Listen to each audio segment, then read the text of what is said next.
All right, so we have a lot to talk about today. Let's first start with this. I think this has been a conversation that has been brewing over the last few years and really is, I think, going to become a hot topic. It's not exactly one now, but it's on its way, and that's quarterback salaries. Quarterback salaries have been ballooning over the last few years, and salaries in general, as we have the cap increases, and so the market is being reset over and over again. And to the tune of every summer, we have free agency. What do you usually hear? New highest paid, whatever, to the point where it's turning over, 1 or 2 years, and then the next person is the highest paid, whatever. And so that's happening all across the board. But with quarterbacks, their salaries are a lot more disproportionate, as most people know. And in this game where you have to pay somebody, the more you pay one player, the less you're going to be able to build the rest of the roster. And so some teams and some fans have complained about their team kind of hamstringing the rest of the roster by putting all this money into quarterbacks. And it's fair because it's true. But then on top of that, it does, to some people, create a little bit of dissension in the locker room, as they say, because everybody's counting everybody's pockets. Like, they always say don't do that, but athletes do that all the time. Of course, the stuff is so public. And so they're always looking at who's making what. And then it's like, well, man, you make this much money, you only doing this or whatever it is. And there's resentment because some people think they should be paid and they're not, all that stuff. There's decisions. You have to have priorities. And so with quarterbacks being paid so much money and it continuing to go up, that happens as well. I think the biggest debate we see right now is about Dak Prescott. And again, you're talking about a position where the position itself is just getting the value, and it's not necessarily always the player. And so, people say, well, that's just the going market for a starting quarterback, even if your starting quarterback isn't a good one. And so that's where a lot of this becomes problematic, because it's not just the top end guys who get big money and it's like, okay, we're good. It trickles down and increases the value for everybody. So doing a quick little analysis, I believe I was looking at over the cap figures. And so basically, out of all the total salaries spent on offense in the NFL, quarterbacks make up 18% of salary spent on offense. So again, 18% of all the money going to offensive players goes to quarterbacks. And as we know, usually you got about 2 quarterbacks. And so of total salaries, they make up a little over 9.5%. So almost 10% of the total money being spent on players goes to quarterbacks. That's a lot of money, especially when we're talking about the proportions of it. And so, again, if you talk about a regular 53-man roster, and if you had a max of 3 quarterbacks, I mean, you can have more, but usually that's the most. So if you had 3 quarterbacks on your roster, that's 6% of your roster. And 10% of the money would be going to them. And so you could just do the math and see how that just takes away from other players. So anyway, so one of the things that has been proposed, I seen somebody comment on it in one of the videos, but I've also seen other people starting this, or they've been saying this too, as I look into some articles and clips and whatnot. But there's this movement for quarterbacks to have their own salary cap as a potential solution. And so instead of counting against the regular team cap, quarterbacks would have their own separate cap that from the rest of the team. And so it wouldn't count against the actual salary cap. And so that's one way people figure, because it's like, okay, we take this off the books and we could spend this money on, our other players, and then quarterbacks can exist in their own financial bubble. And so I think it's an interesting idea, and it's definitely creative. But the more I think about it, and I would need more information on how it would work, but on the surface, I would turn it down.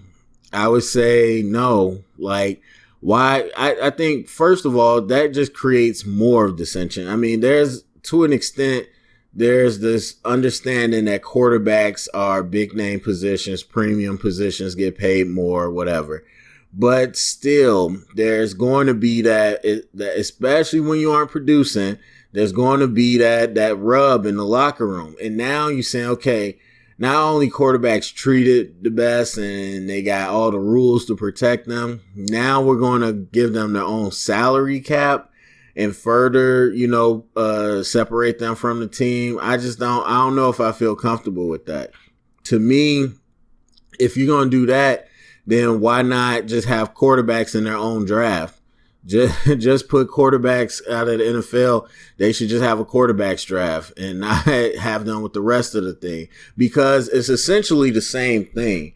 Not so much with the money because the rookie scale, but it's all the draft is prioritizing your resources.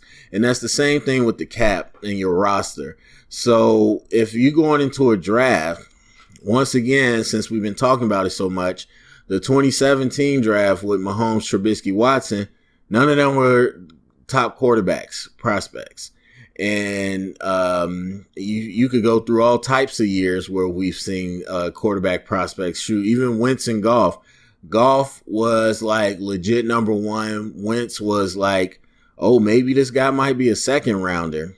And then as time went on, it was like, well, golf might not be as good as we thought, and Wentz might be better than we thought. And so they ended up going 1 and 2.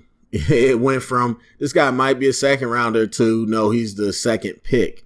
And that happened. Trubisky went number 2 when people were like, we don't know where any of these quarterbacks are going.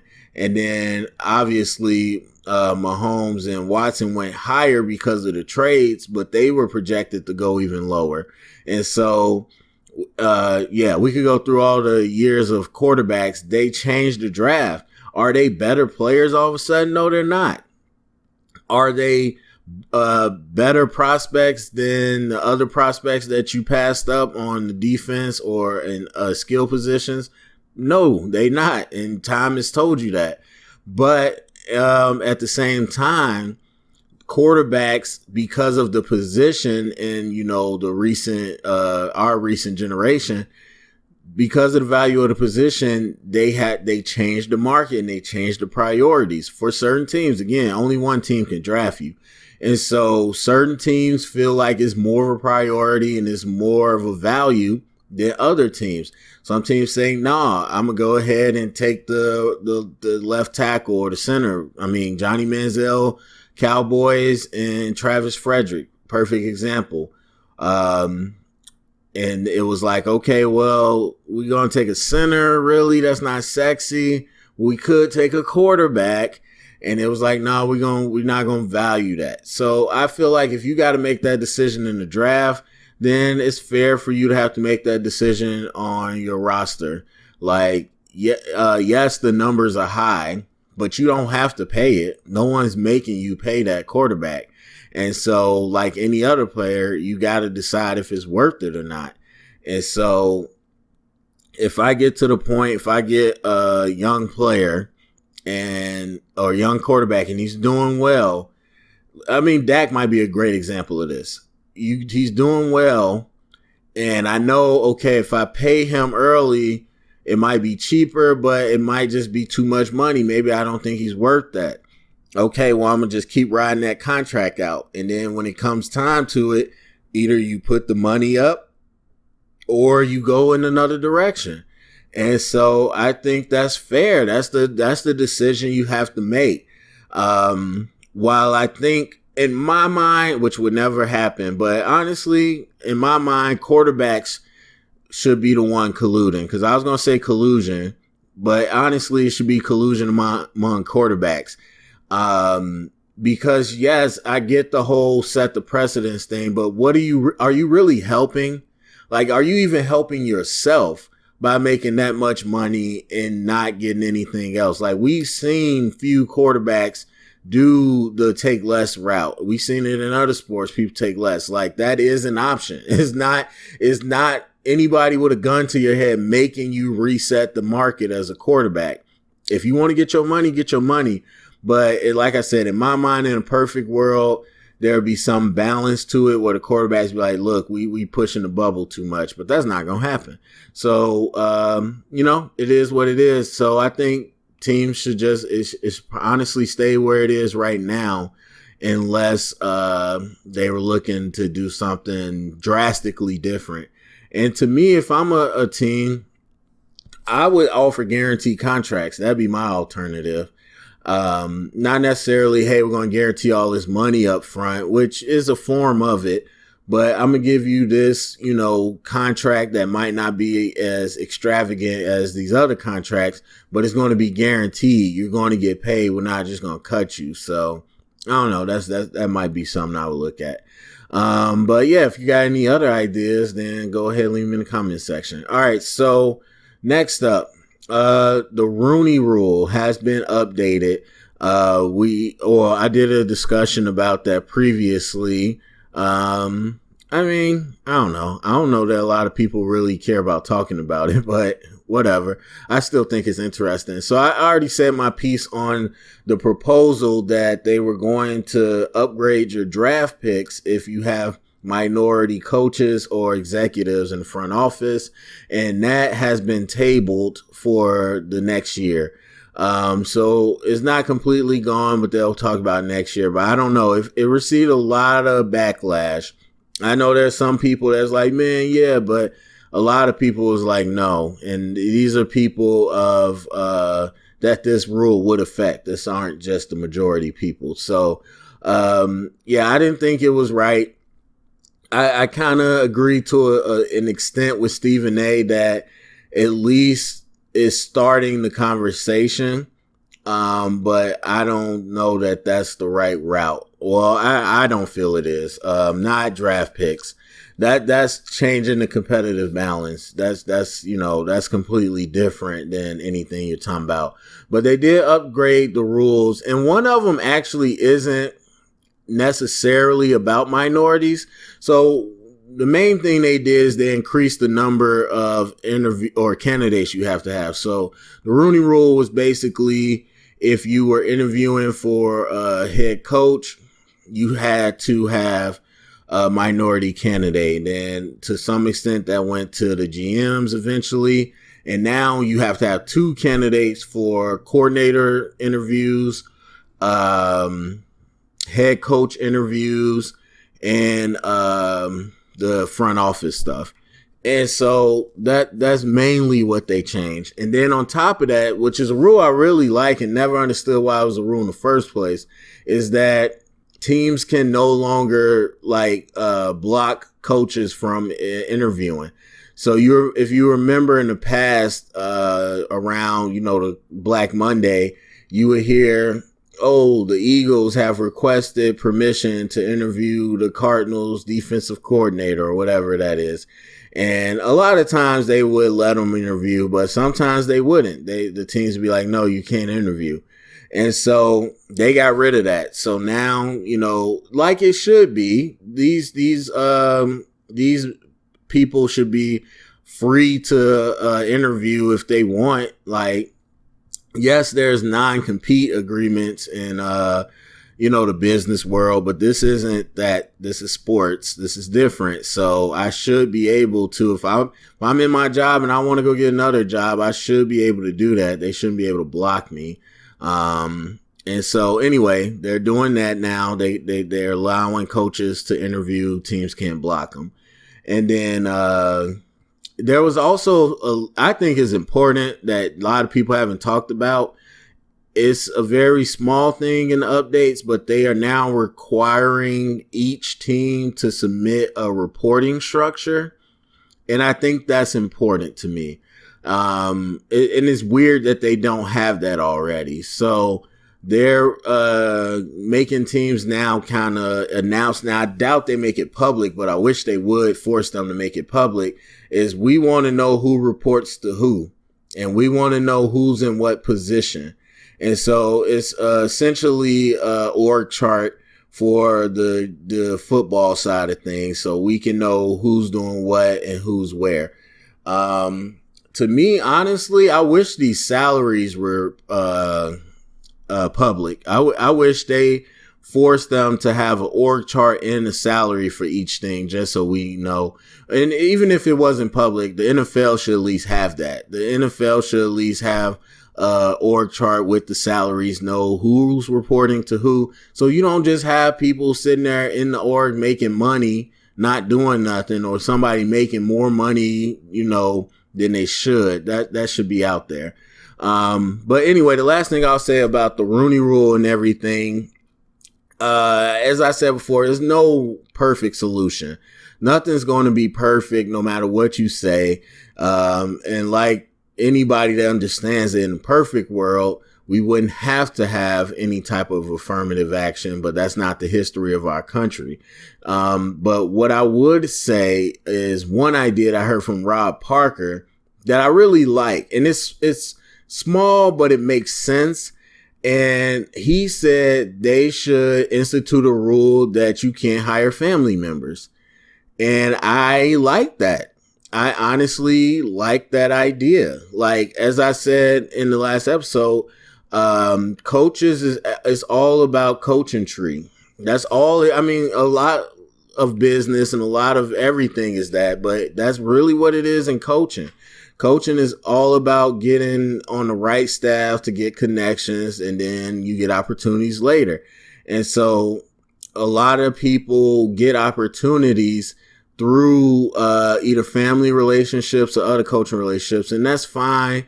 That's how it goes. But to me, I do agree with the idea that you shouldn't be able to hire family members.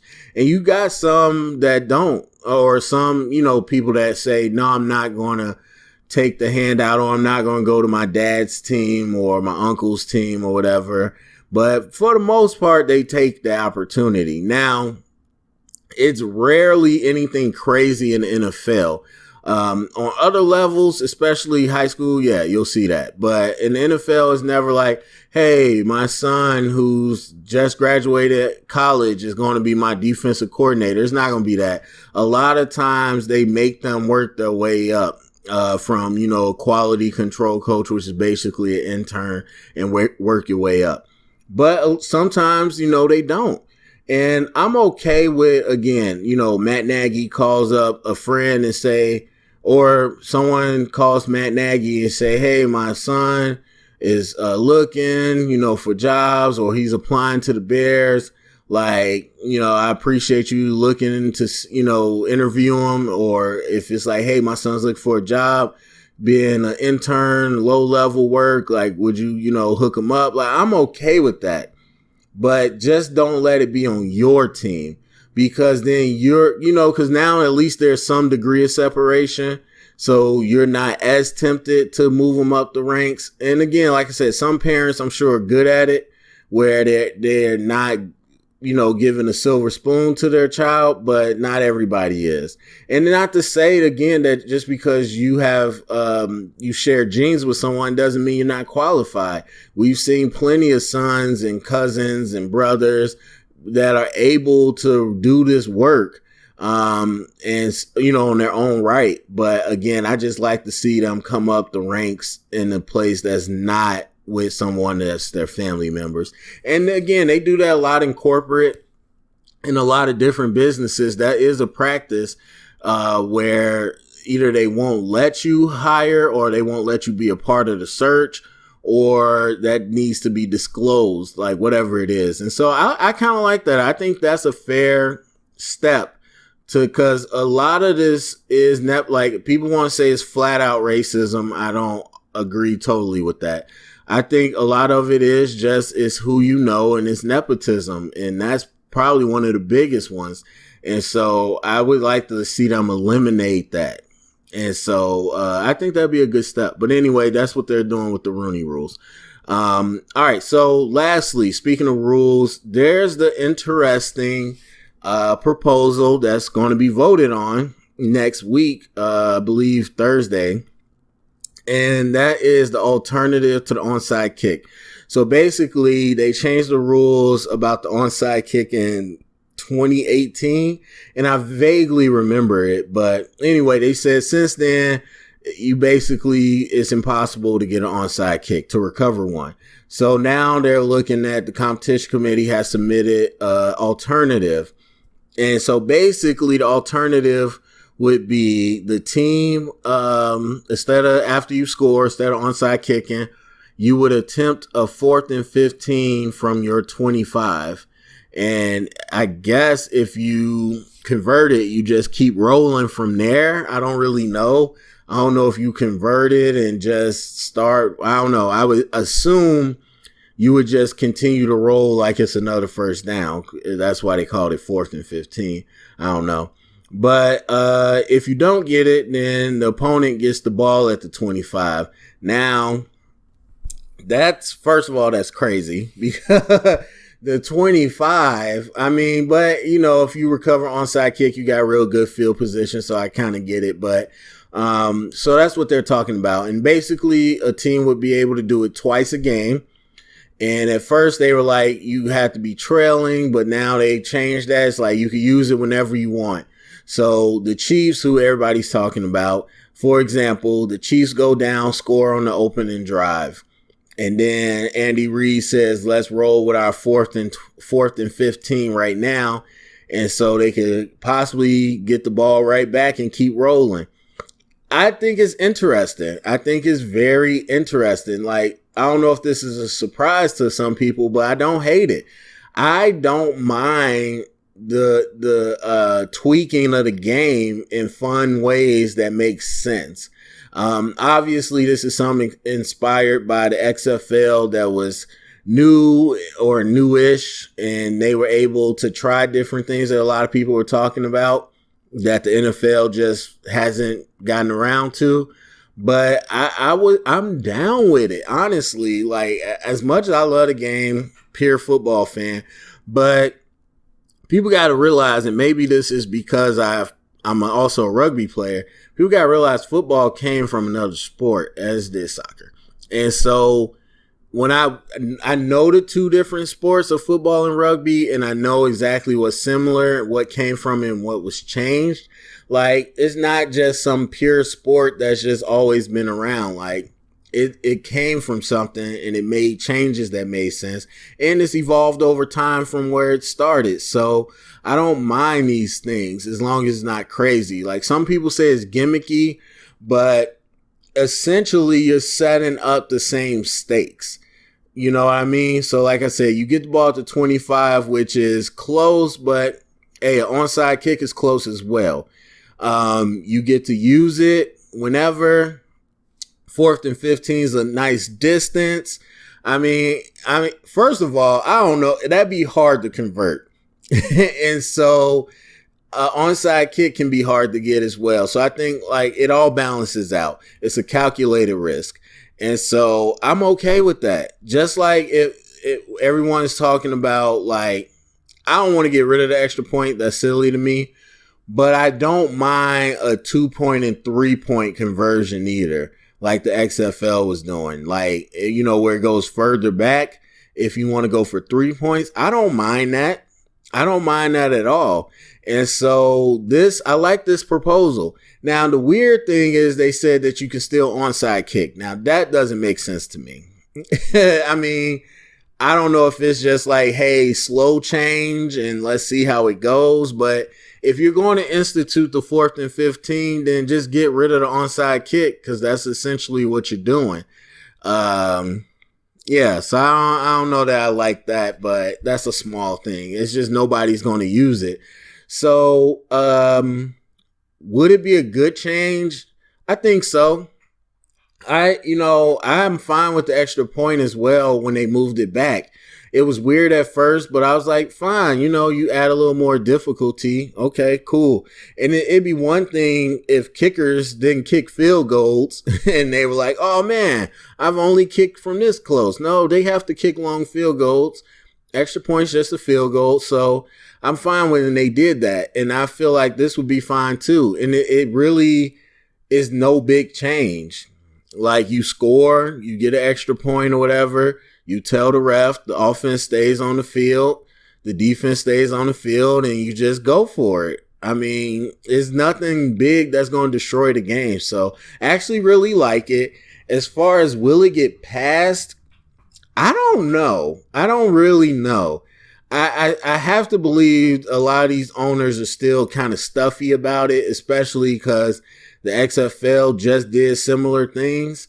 But honestly, they could learn a little bit from the XFL. And I like this idea of testing it in the preseason or giving it a 1-year trial. Like the pass interference replay didn't work. Okay, they got rid of it. No harm, no foul. So, I mean, it's not like, hey, this is a new rule forever. Like, let's just give it a 1-year test run. So I don't know. I wonder if they'll pass it. I think it'll be close, but I hope they pass it. And on that note as well, I hope they adopt the kickoff format that they had with the XFL. I thought that was extremely smart, where it's basically, so I forgot how far apart they are, but the offense or the return team and the kick team, they're basically lined up, I think like 10 or 15 yards away from each other. And the kicker is deep and he kicks the ball and nobody can move until the returner catches the ball. So you can't start blocking, you can't start running. And I like it because it's more close quarters, so it's less collisions. And then it almost is like a backyard type feel because everybody's frozen. So nobody has momentum on each other. And so as soon as you see the guy catch the ball, and it's funny because the guys blocking they're not able to see it. I mean, but I'm sure special team guys will probably set it up differently where they're all looking at the returner. But either way, as soon as he catches the ball, now it's kind of a free for all. Now they'll structure it up to make different blocking patterns, but I think it would make the kickoffs more exciting. So I think the owners definitely resist taking stuff from other leagues that have done it first, but I think that would be a great one. So anyway, go to the comment section. Let me know what you think about the QB salaries, the Rooney rules, or the new 4th and 15 rules. Share it around, get the conversation started. Thumbs up, subscribe, and thank you for listening.